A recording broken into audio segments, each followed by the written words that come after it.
নমস্কার বন্ধুরা, আজকে আবার চলে এলাম।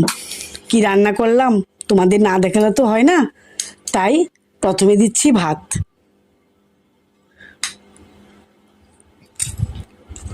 তারপর দিচ্ছি ভাজা, ফুলকপি ভাজা ও ভেন্ডি ভাজা, তারপর একটু করেছি আলু চোখা।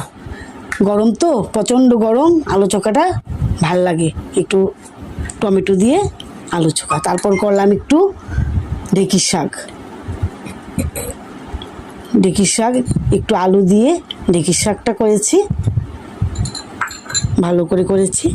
তারপর মুগ ডাল, সব সবজি দিয়ে একটা মুগ ডাল করেছি।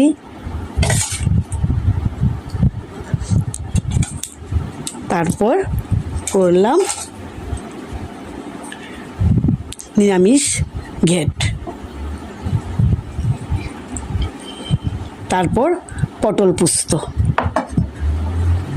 পোস্তর পরে করলাম ডিমের কারি।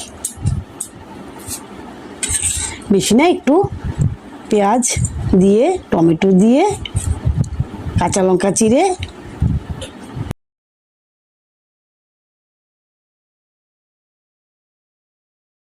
বন্ধুরা, আজকে এতটুকুই পর্যন্ত করলাম, কেমন হলো জানাবে, কমেন্ট অবশ্যই করবে, আমাকে কিন্তু ফলো করে রাখবে, কেমন।